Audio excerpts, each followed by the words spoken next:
Untuk mengkonfirmasi terkait dengan sejumlah temuan adanya kecurangan saat ujian tertulis berbasis komputer ini, kita telah terhubung melalui sambungan virtual bersama dengan Ketua Tim Penanggung Jawab SNPMB, Profesor Edward Wolok. Halo, selamat siang, Prof. Selamat siang, Mbak Sosa. Baik, terima kasih telah meluangkan waktu di siang hari ini ya, Prof. Ya, Prof, kalau kita lihat dari konferensi pers yang telah dilakukan kemarin oleh pihak panitia, sebenarnya bisa dijelaskan lagi mungkin kronologi singkatnya kecurangan yang dilakukan oleh peserta ini, bagaimana bisa terungkap dan apa modus yang paling banyak ditemukan dan di mana lokasinya? Baik, jadi pertama perlu kami informasikan bahwasanya upaya-upaya kecurangan untuk selama pelaksanaan UTBK SNBT itu bukan hanya terjadi tahun 2025, tetapi sudah sering diupayakan dari tahun-tahun sebelumnya. Nah, berkaca dari tahun-tahun sebelumnya, maka kami berusaha untuk meningkatkan standar operasional prosedur pengawasan kami, sehingga sejak awal ketika kita melihat ada ribuan data anomali dari nama peserta UTBK yang berjumlah total peserta UTBK tahun ini adalah 860.976. Ada 4.000 lebih data anomali yang kami temukan yang tersebar di pusat-pusat UTBK, dan sebaran itu yang kami coba cermati dengan kami berikan tanda gitu, di mana pusat UTBK yang berkode merah, merah muda maupun kuning. Di situ kami melakukan monef dengan ketat sehingga pada saat pelaksanaan UTBK di hari pertama, kedua, dan ketiga kami menemukan berbagai macam upaya kecurangan yang terjadi di pusat-pusat UTBK tersebut. Baik, kemudian dari peralatan yang ditemukan oleh pihak panitia ada kacamata yang dipasang kamera, bahkan beredar di sosial sampai behel. Ini Prof, ini tidak masuk akal sih sebenarnya, dipasangi kamera, transmitter dipakai oleh peserta juga. Nah, ini sebenarnya diketahuinya saat tengah proses ujian, yang petugas memergoki atau setelah ujian diperiksa atau seperti apa kronologinya, Prof? Upaya kecurangan dengan menggunakan peralatan untuk merekam soal maupun praktek perjokian ada yang ditemukan sebelum ujian melalui metal detektor dan sebagainya, seperti yang sedang tampil ini ditemukan dengan metal detektor, di mana ada kamera handphone yang berusaha dipasang di bagian ciputnya jilbab, kemudian transmitternya diikat rambut, kemudian dengan alat bantu dengar yang sangat kecil. Tetapi untuk peralatan yang seperti kacamata dan sebagainya itu ditemukan pada saat sedang ujian berdasarkan laporan teman peserta yang ada di sampingnya. Karena ternyata di kacamata tersebut dipasangi kamera dan di gagangnya ada transmitter dan mikrofon yang berkomunikasi. Jadi ketika terlihat ada hal yang janggal oleh peserta di sampingnya dilaporkan kepada pengawas. Dan setelah ditindaklanjuti ternyata kita temukan bahwasanya di bagian kacamata itu ada terpasang kamera, transmitter, dan juga mikrofon untuk berkomunikasi dengan yang membantu menyuplaikan jawaban dari luar. Gitu. Ini merupakan temuan yang sangat di luar akal sehat sebenarnya, karena sepertinya mereka sudah siap ya untuk melakukan kecurangan-kecurangan ini sampai dengan mempersiapkan peralatan yang sedemikian rupa tadi ya, Prof ya. Kemudian untuk temuan, betul sekali. Nah, kemudian saya ingin tahu juga terkait dengan temuan joki. Ini seperti apa, Prof? Kenapa sampai bisa ada joki untuk ujian seleksi nasional ini? Pertama tentu kalau kita melihat kenapa harus ada joki, berarti artinya ada yang merasa membutuhkan itu. Ini yang perlu kami sampaikan dan terus kami himbau kepada seluruh peserta UTBK dan juga kepada pihak orang tua untuk jangan menggunakan praktek-praktek seperti ini. Joki itu kami tengarai setelah ditemukan adanya kecurigaan dari misalnya foto yang ada di kartu UTBK. Jadi joki ini ada dua, ada yang dengan proses menggantikan peserta UTBK yang ikut ujian, dan yang kedua mensuplai atau mengendalikan peserta UTBK dari luar dengan menggunakan bantuan alat teknologi. Dan ini yang kami temukan bagaimana ada pemasangan proksi dan sebagainya di lokasi UTBK untuk membantu menyuplai terkait jawaban kepada peserta. Nah, kalau ditanya kenapa ada joki, ya memang karena memang ini bagian dari upaya secara terstruktur untuk melakukan kecurangan. Bahkan bisa dilihat di sini ada satu orang joki itu bisa menggantikan 5 peserta UTBK, dan akhirnya bersyukur itu bisa kita temukan gitu. Baik, nah kemudian terkait dengan joki ini Prof, di platform media sosial X kan ramai lagi dibahas. Ada dari pihak panitia memasang foto-foto yang disinyalir merupakan joki saat ujian tengah berlangsung. Nah tetapi yang bersangkutan yang wajahnya dipasang tersebut membantah terkait dengan hal tersebut. Tanggapan dari pihak Anda seperti apa?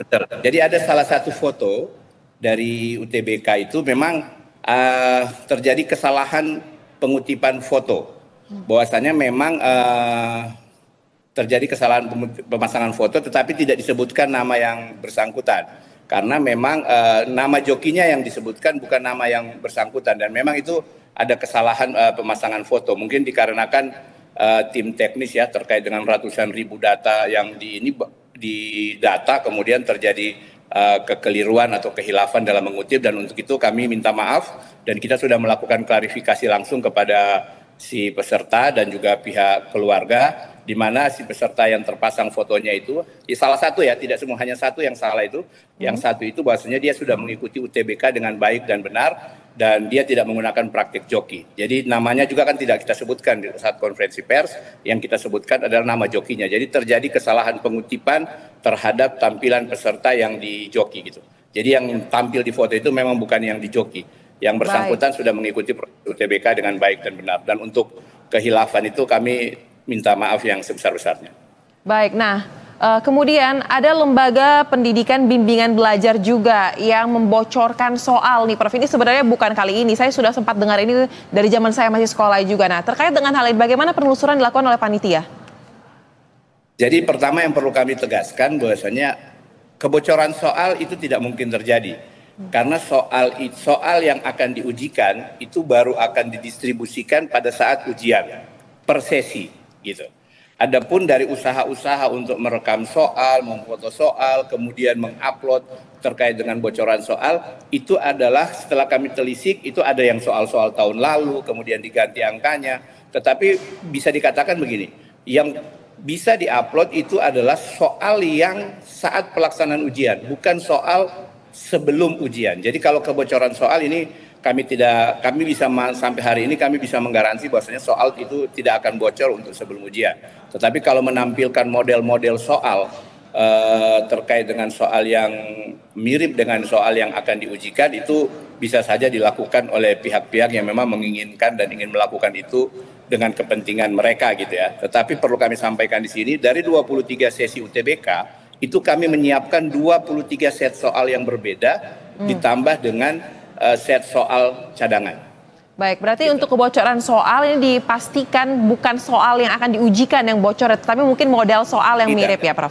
Baik, kita sudah membahas berbagai macam modus-modus kecurangan yang ditemukan dalam pelaksanaan UTBK tahun ini. Lantas untuk sebarannya hampir di semua lokasi kah terjadi atau ada titik lokasi yang paling banyak titik kecurangan ini terjadi Prof? Seperti apa? Dari 23 sesi yang rencana akan dilaksanakan ujian UTBK dari 23 April hingga 5 Mei, hasil evaluasi selama 12 sesi kemarin itu kita menemukan kecurangan di 13 pusat UTBK dari 76 pusat UTBK. Ada 13 pusat UTBK ini yang terjadi kecurangan dan saat ini kita terus memperketat pengawasan dan pengawasan terhadap pelaksanaan UTBK yang terjadi dan apabila ada informasi tambahan dan informasi lebih lanjut tentu kami akan sharing ke teman-teman sebagai bagian dari upaya kita agar supaya pelaksanaan UTBK itu ke depan makin baik dan jauh dari praktek-praktek kecurangan seperti ini.